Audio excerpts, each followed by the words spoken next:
Greetings, Grand Blue fans. I'm trying to put together a quite extensive farming guide for everyone. I will be going over how to best farm inside of Grand Blue, how to add things to your wish list, and how to search for them in the list of quests in the game. I will also be going over all of the sigils and where to find them and which quests to grind for the sigils that you want, how to use your time most efficiently whenever you are trying to accomplish a task like upgrade a sigil, forge a weapon, or level up a weapon. I have put together a spreadsheet. In the spreadsheet list every quest from hard to the end of proud mode, and that spreadsheet I will leave the link to the Google Sheets inside of the descriptions of this video. The sheet is made by me, from me. If anyone sees any errors with the spreadsheet, please leave a comment or hit me up in the DMs, you know.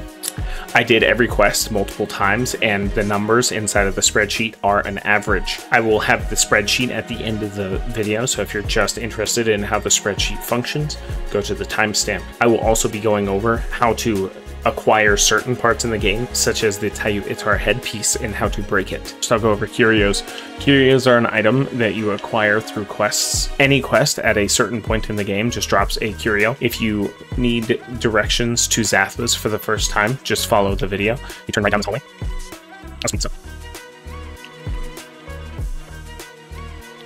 You will unlock the fast travel Zathbas appraisal. I will show you how to find an item that you're looking for. So first, we'll go over wish lists. Anytime you need something from the game, you can go to details on the item. So let's say you need an anamnesis.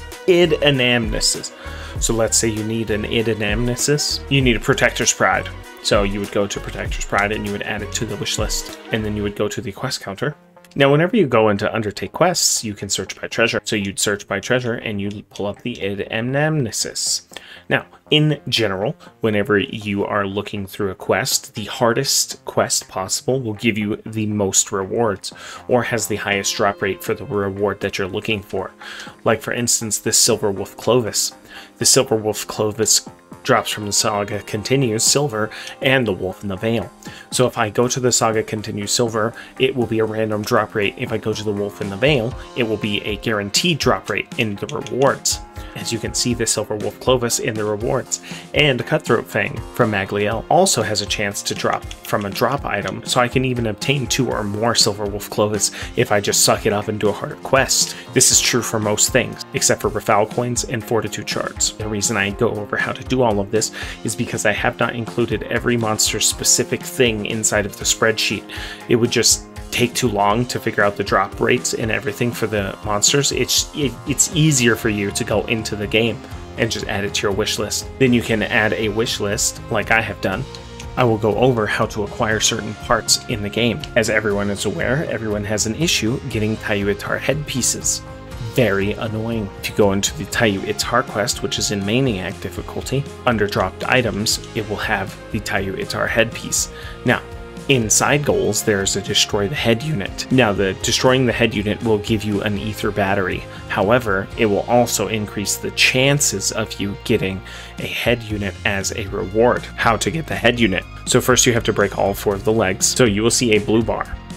A blue bar on the monster's stun meter. Whenever you fill a stun gauge, the bar will slowly drain. You have to wait till the bar drains to do it again. So, whenever you break the legs inside of the Tayu quest, they open up. All 4 legs will open up, and you will see a ether battery looking thing on the legs. You have to break all 4 ether batteries, and once you do this, it collapses, and the head unit pops out. Then you just have to jump up and attack the headpiece.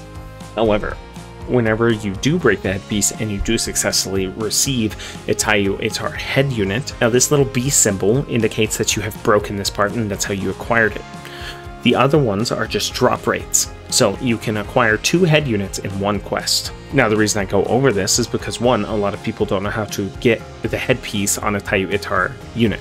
2, there are other similar things in the game. I'm not going to go over them all, but usually if a side goal is breaking a part, there's prerequisites to break that part. You don't just attack the monster until its head breaks off like every other video game that you can think of. Now, this is the best possible team that can break parts on a monster, if that's the sole purpose. I have picked Cheetah, Catalina, Vayne, and Siegfried. The reason for that is they all have a skill. They all have a skill that does high amount of stun damage. This is why I was able to fill up that stun meter almost instantaneously when the quest started. So Jita has one, Catalina has one, Vayne has one, and Siegfried has one. I do not want the AIs performing their own actions, so I just remove every skill except for that one.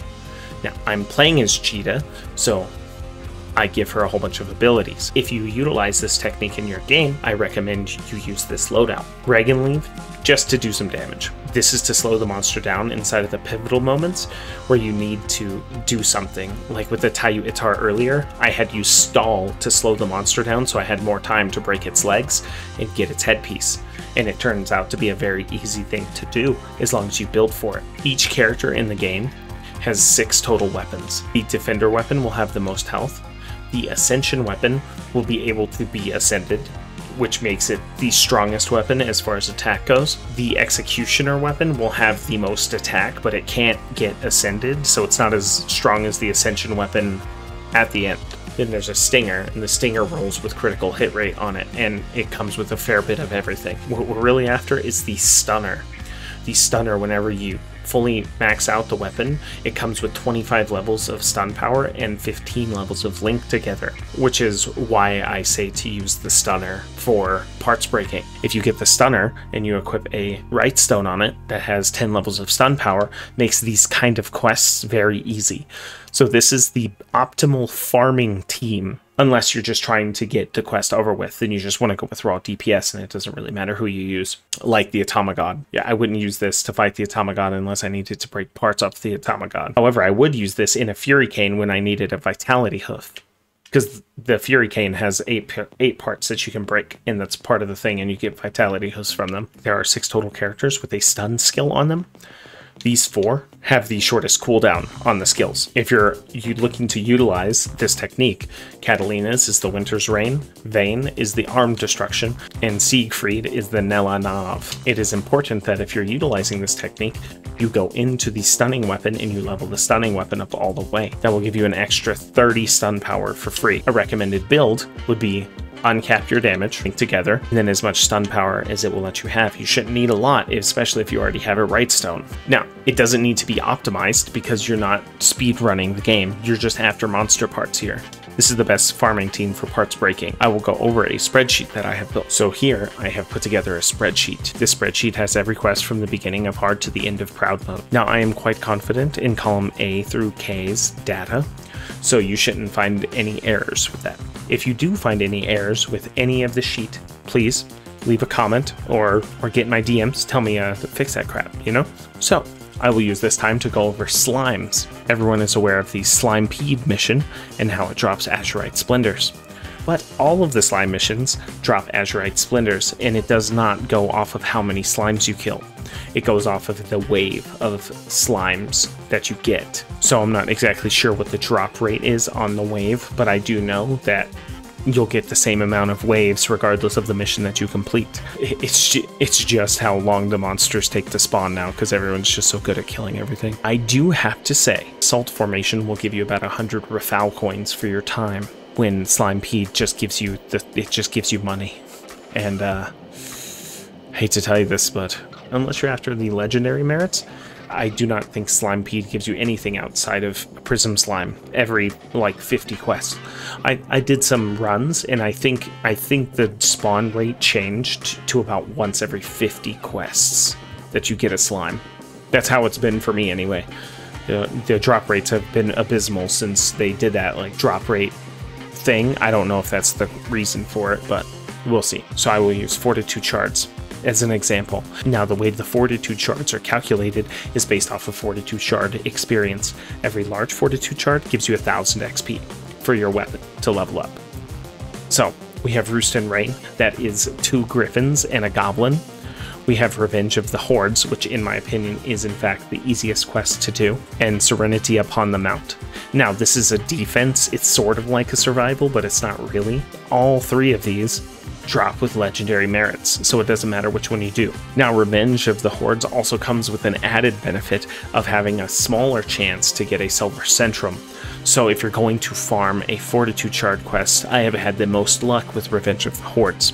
I do have to say the dragon missions are probably one of the best things to farm in the game. One, they can be AFK farm 2, you might get a silver centrum from it, and 3, it does drop with exceptional ruffinium. So unless you just need a lot of fortitude shards, I would probably just pick a dragon quest and go to it. I have added a sheet here about upgrading sigils. About 1 in 50-ish slime peds net you 4 azurite splendors. On average, it takes 16 quests to take a sigil from level 11 to level 15.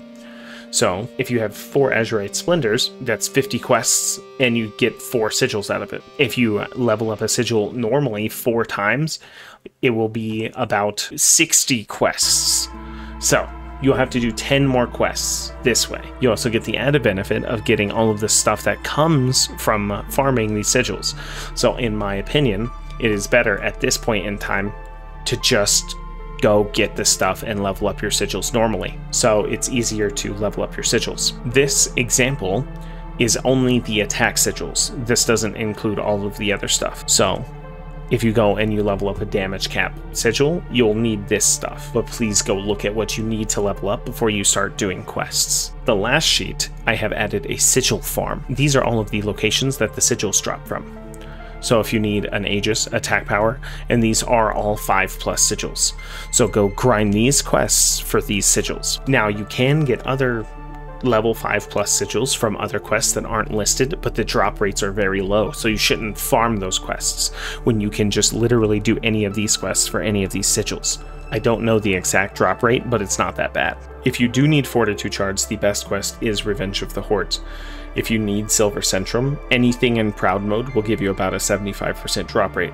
I have had the most success with drop rates on Silver Centrum inside of the Tale of Bahamut's Rage, which you have to farm anyway. If you need Rafal coins, you should do Assault Formation. So this is Assault on Formation. Should be one of your go-to farms, and I'll show you the best way to farm it. In my opinion, the easiest person to farm this quest is with Narmaya.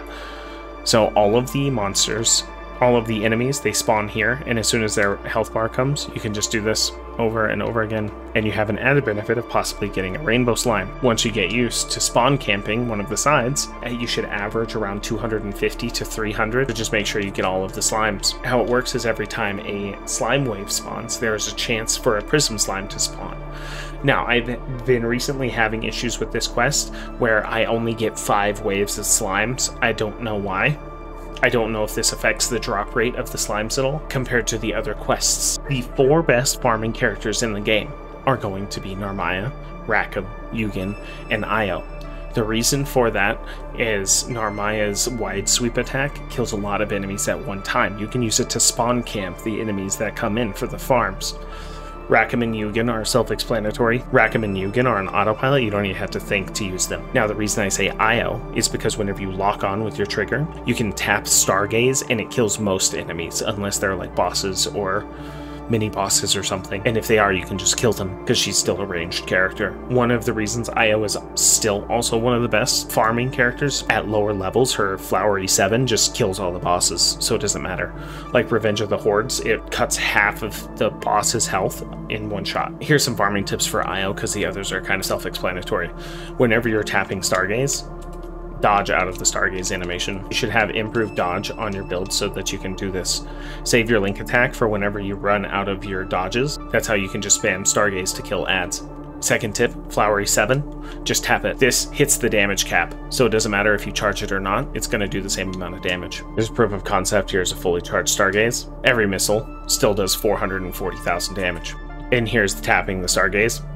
Same amount of damage. So as far as farming goes, that's pretty much all you need. If you're trying to max out every weapon on every character, you're going to need about 20,000 fortitude shards. So good luck. I started doing it. Woof.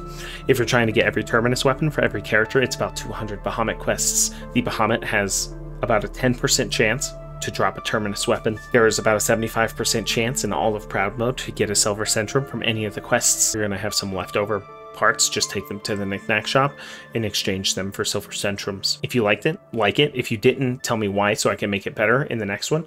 And let me know if I missed anything so I can add it to the spreadsheet.